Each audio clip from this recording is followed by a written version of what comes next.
Buen día, estimados espectadores. El día de hoy les compartiremos un video del tema del desarrollo embriológico del sistema músculo-esquelético de la materia de neurodesarrollo. Los integrantes del equipo es Alexandra López Noriega, Isaac Flores Martínez, Ángel Pablo Ángela Peralta, Jonathan Emanuel Tapia Jiménez y Carlos Adrián. Para iniciar, les daré una pequeña introducción a este tema. Como sabemos, la mayor parte de los músculos esqueléticos se van desarrollando antes del nacimiento y casi todos los restantes están ya formados al final del primer año de vida. El sistema muscular se empieza a desarrollar a partir del mesodermo. Las células musculares embrionarias denominadas mioblastos derivan del mesenquima. Durante el periodo embrionario comienzan a tomarse tres tipos de músculo: el esquelético, cardíaco y liso, de los cuales hablaremos durante este video. Diferenciación celular. Las células miógenas se han seguido hasta el miótomo de su mito. Estas células miógenas pasan por varias divisiones mitóticas antes de pasar por una división mitótica terminal y convertirse en mioblastos postmitóticos. Las células miógenas en proliferación se mantienen en ciclo celular debido a la gran acción de factor de crecimiento. Los miógenos estimulan la síntesis de proteína. Bajo los factores de crecimiento, los mioblastos postmitóticos transcriben los ARN mensajeros de las proteínas contráctiles, principalmente actina y miosina. Por medio de un miótubo nucleado, el mioblasto postmitótico se fusiona con otras células semejantes. El miótubo se involucra en la producción de ARN mensajero y de proteínas. El miótubo produce las proteínas troponina y tropomiosina que se encargan de la contracción muscular. Estas proteínas se ensamblan en miofibrillas a su vez, que se organizan de manera precisa en sarcómeros. Cuando los miotubos se llenan de miofibrillas, sus núcleos se migran hacia la periferia de dicha estructura, lo cual se considera que el miotubo se ha diferenciado a fibra muscular, que es la fase final del proceso de diferenciación seguido por la célula del músculo esquelético. Sin embargo, el desarrollo de la fibra muscular no se ha completado, aunque ya no se proliferan, deben de seguir aumentando de su tamaño, proporciona rápido crecimiento del feto y más tarde del lactante. Dicho proceso se consigue por una población de células miógenas denominadas células satélites, situadas en la fibra muscular y en la lámina basal con la que se recubre cada una de ellas, operando bajo mecanismos de control poco conocidos delta notch. Las células satélites se dividen lentamente durante el crecimiento de un individuo. Los músculos de la región cervical de la cabeza.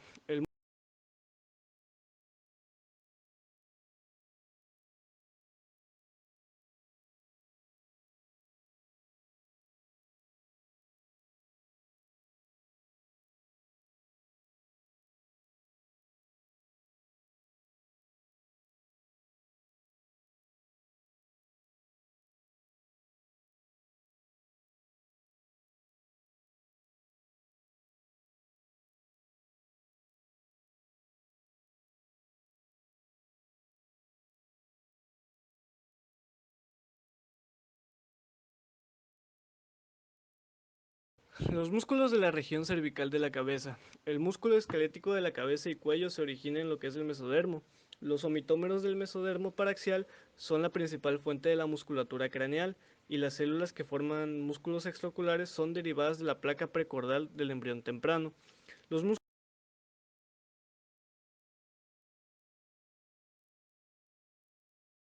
músculos del cráneo asociados con la masticación provienen del mesodermo paraxial craneal no segmentado y los de la mandíbula y cuello del mesodermo esplácnico lateral.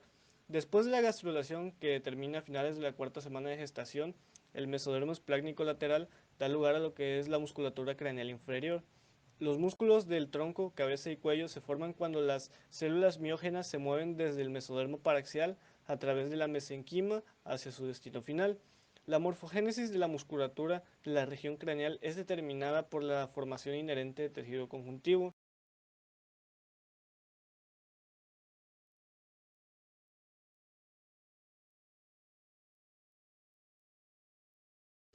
Los músculos del tronco y extremidades surgen de precursores miógenos de los somitos.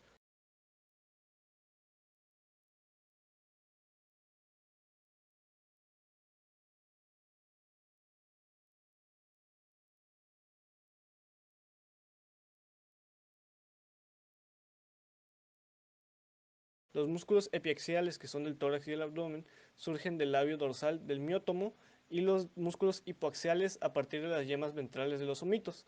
Y los tendones del músculo esquelético surgen a partir de las capas internas del somito en los músculos epiaxiales y en los hipoaxiales de la placa lateral del mesodermo. Y en las extremidades, las células miógenas durante las primeras fases del desarrollo emigran desde el epitelio del dermomiótomo ventrolateral a la lengua y diafragma en desarrollo. Al igual que en el músculo cardíaco, gran parte del músculo liso del organismo se forma a partir del mesodermo esplácnico, con algunas excepciones que son el músculo ciliar y el esfínter de la pupila del ojo, que se derivan del ectodermo de la cresta neural, y la mayoría del músculo liso vascular, que suele surgir del mesodermo local. Se conoce muy poco sobre la morfología y los mecanismos subyacentes, a diferencia de las células musculares lisas, pero recientemente se ha descrito una proteína llamada miocardina que hace función de regular la expresión genética del músculo liso. El músculo cardíaco es estriado y se distingue de los músculos esqueléticos en muchos aspectos durante el desarrollo embrionario. Las derivadas del mesodermo esplácnico en las primeras fases embrionarias, sus células se forman a partir de aquellas presentes en el miocardio. La disparidad entre la diferenciación del músculo cardíaco y el esquelético surge pronto, ya que el MYD y otros reguladores principales frecuentes de este proceso en el músculo esquelético no expresan desarrollo inicial en el músculo cardíaco.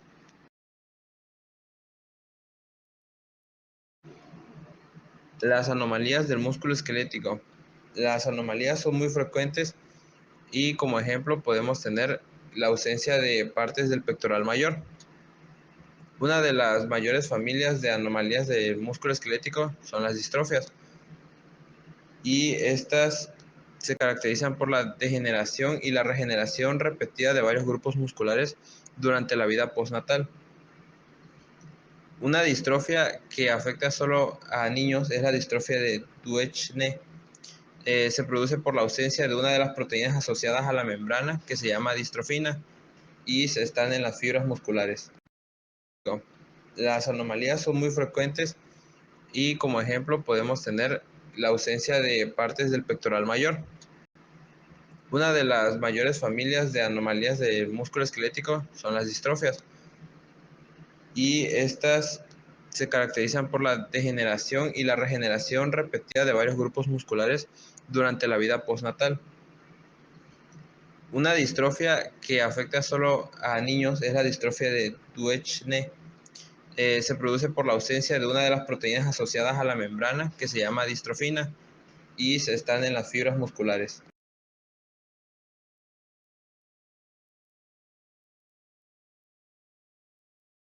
En resumen, podemos decir que la mayoría de los músculos se desarrollan a partir del mesodermo. Los músculos esqueléticos derivan del mesodermo paraxial.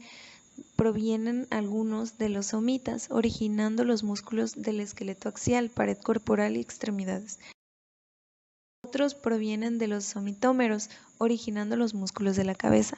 Las células progenitoras derivan los márgenes o labios ventrolateral y dorsomedial del futuro dermomiotoma. Las células procedentes de ambas regiones participan en la formación del dermomiotoma. Hay algunas procedentes del labio ventral que también cruzan la frontera somática lateral y la capa parietal del mesodermo de la placa lateral. Esta frontera divide dos dominios, el dominio primaxial y el dominio abaxial. Labio ventral que también cruzan la frontera somática lateral y la capa parietal del mesodermo de la placa lateral. Esta frontera divide dos dominios, el dominio primaxial y el dominio abaxial.